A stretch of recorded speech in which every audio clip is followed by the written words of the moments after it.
할렐루야, 주님의 이름으로 사랑하는 성도님들을 환영합니다. 하나님의 말씀을 봉독하겠습니다.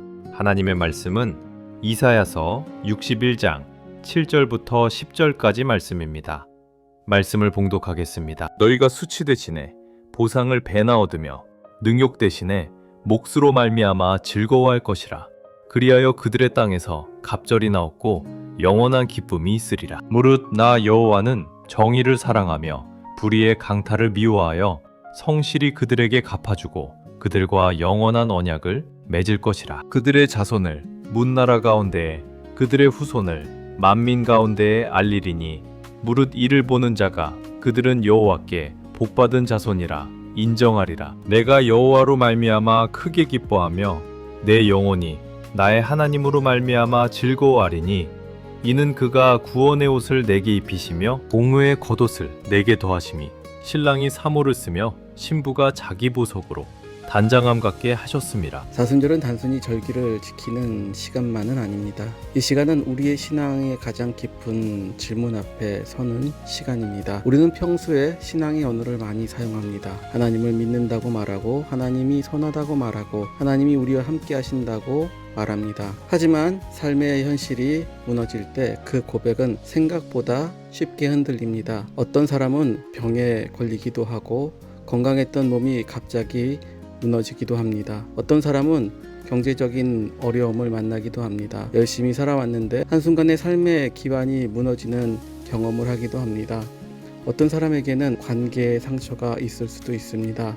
어떤 사람에게는 말할 수 없는 상실을 통하여 고통당할 수도 있습니다. 사랑하는 사람을 잃는 경험이나 또 자신이 일평생 해오던 모든 것들이 부정당할 수도 있습니다. 그 순간 우리는 한 가지 질문을 하게 됩니다. 하나님은 정말 이 상황 속에 우리를 지켜보고 계실까? 오늘 우리가 묵상하는 말씀은 바로 그런 질문 속에서 주어진 말씀입니다. 이사야서 61장 말씀은 이스라엘 역사 가운데에서 가장 절망적인 시대 가운데 선포된 말씀입니다. 이스라엘은 바벨론에게 나라를 빼앗겼습니다. 성전은 무너졌고 왕도 사라졌습니다. 그리고 그들은 포로로 끌려갔습니다. 그들에게 남은 것은 하나뿐이었습니다. 나라 잃은 민족의 수치, 포로가 된 백성의 수치, 하나님이 우리와 함께 하신다라고 하는 확신이 무너지는 수치. 그런 상황 속에서 하나님은 놀라운 약속을 주십니다. 바로 이사야서 61장 7절입니다. 이 말씀은 단순한 위로의 말이 아닙니다. 하나님의 공의의 선언입니다.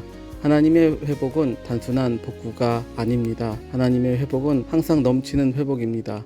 요셉을 생각해 보십시오. 그들은 형들 팔렸습니다. 노예가 되었고 억울한 누명을 쓰고 감옥에도 갇혔습니다. 인생이 완전히 끝난 것처럼 보였습니다. 그러나 이렇게 행하시는 하나님은 성경을 통해 분명히 그 이유를 밝혀주셨습니다. 바로 이사야서 61장 8절입니다. 때로는 하나님의 방법보다 사람의 방법이 더 지혜로워 보입니다. 하나님의 말씀대로 순종하는 것이 때로는 어리석어 보이고 세상과 타협하는 것이 더 현실적인 선택처럼 보입니다. 세상에는 설명할 수 없는 억울함이 있습니다. 정직하게 살았는데 손해를 보는 경우가 있습니다. 바르게 살았는데 오히려 비난을 받는 경우도 있습니다. 세상은 말합니다. 힘이 있는 자는 이긴다. 현실적으로 살아야 한다. 하나님은 그러나 오늘 본문에서 나는 불의의 강탈을 미워한다라고 말씀하셨습니다. 그리고 하나님께서는 내가 성실히 갚아주겠다라고 말씀하고 계십니다. 그러나 문제는 시간입니다. 하나님의 응답은 때때로 느리게 보입니다. 고난이 길어지면 믿음이 흔들리기 시작합니다. 기도해도 상황이 변하지 않으면 우리는 속으로 이러한 질문을 합니다. 하나님이 정말 이 일을 바로잡으실까? 이 질문 속에 하나님은 또 다른 약속을 주십니다. 바로 그것이 오늘 본문 10절입니다. 여기서 중요한 상징이 있습니다. 바로 옷입니다. 성경에서 옷은 단순한 것이 아닙니다. 바로 정체성을 상징하고 있습니다. 아담과 하와가 죄를 지었을 때 그들은 수치를 느꼈습니다. 그래서 무화과 잎으로 자신을 가렸습니다. 그러나 하나님은 그들에게 가죽옷을 만들어 입히셨습니다. 성경은 계속해서 말합니다. 하나님은 사람의 수치를 덮어주시는 분입니다. 회복은 사람이 만드는 것이 아닌 하나님이 주시는 것입니다. 그래서 우리는 사람이 바라보는 신앙이 아니라 하나님을 바라보는 신앙이 되어야 합니다. 사람을 바라보면 언젠간 실망합니다. 목회자도 완전하지 않습니다. 교회도 완벽하지 않습니다. 사람을 의지하는 신앙은 언젠가 흔들립니다. 그러나 하나님을 바라보는 신앙은 무너지지 않습니다. 왜냐하면 하나님의 말씀은 변하지 않기 때문입니다.